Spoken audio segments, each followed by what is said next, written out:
Dear fellow Nigerians, I know we are very busy and a lot of things are taking our time and our attention. But if you can, I would appeal that you give the next 3, 4, 5 minutes to watching this video I'm about to show to you. It's a daily trust expository on the current happenings around our budgeting system, accountability, transparency, and the previous Appropriation Act of 2024-2025 and how it has been implemented, executed, and funding. So much questions that the government needs to answer, but we are not aware, and these guys are deliberately pushing us away from asking these questions. Trust me, if you watch this video enough and you sit back, it will change the entirety of your mentality and where we must focus on the appropriate things as we move on into a very important dispensation of this country. Again, next few minutes, watch it, and please watch it. Nigeria may be staring at a quiet economic crisis. In 2025, several key ministries received zero or near zero capital releases, despite the National Assembly approving hundreds of billions of naira for projects. On paper, the money exists. In reality, however, it never arrived, and the gap between approval and release could slow growth, stall infrastructure, and weaken public services. Let's break it all down. The 2025 budget contained major promises: 20,000 houses under the Renewed Hope housing agenda, massive ICT investments, 3,573 constituency projects worth around 653.19 billion naira, 1,972 senatorial projects valued at 444.04 billion naira. But capital funding, the part that builds roads, hospitals, rail lines, and housing, largely did not flow. The numbers are stark. The Ministry of Health and Social Welfare received just 36 million naira out of 218 billion naira approved for capital projects. That's 0.0165% of the total sum. The Ministry of Transportation, on the other hand, got 2.57 billion naira from an approved 256.73 billion naira, roughly 1% of the total sum. Elsewhere, the Ministry of Women Affairs received 394.8 million naira out of 89.8 billion naira. The Ministry of Marine and Blue Economy got 202 million naira from 3.5 billion naira.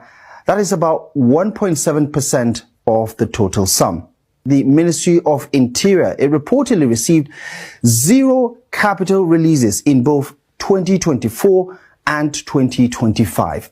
The Ministry of Housing also recorded zero releases for most of its fiscal year, though an authority to incur of about 23 billion naira was reportedly issued in late December. In simple terms, ministries, departments, and agencies of government were told they had money, but they could not spend it. At budget defense sessions, agencies admitted they could not execute projects because cash was not released. The Accountant General of the Federation told lawmakers that funds can only be disbursed when they become available. He also pointed out that the old ways and means financing method is no longer in use. That means ministries cannot rely on the central bank for overdrafts to fill the gaps. But here's a deeper concern. If capital spending stalls, development stalls.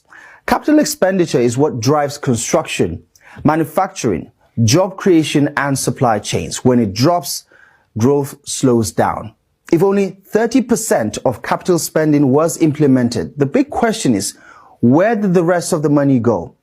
The government has asked ministries, departments, and agencies to roll over 70% of the 2025 capital project into 2026. Meanwhile, President Bola Ahmed Tinubu proposed a 43.56 trillion naira appropriation bill to harmonize the 2024 and 2025 budgets. The intention is to reset the framework and consolidate emergency spending. But analysts argue The repeated rollovers weaken credibility of the system. Projects are announced one year and then postponed the next. Infrastructure timelines continue to get stretched. Cost rises. Investors lose their confidence. There is also a structural problem. Some revenue-generating agencies retain significant funds due to laws establishing them. Meanwhile, social sectors like health, agriculture, and education depend entirely on what is released through the budget office. The imbalance is clear and obvious at a time of rising debt servicing costs, inflationary pressures, and fiscal strain. Underfunding capital projects sends the wrong signal. No country grows by starving infrastructure. No economy expands without investment. If capital releases continue to lag behind appropriations, Nigeria risks turning its annual budget into accounting exercises instead of development tools. And when capital spending disappears, so do jobs, roads, housing, and opportunity. Now, the numbers tell the story. The question is whether policy will change it.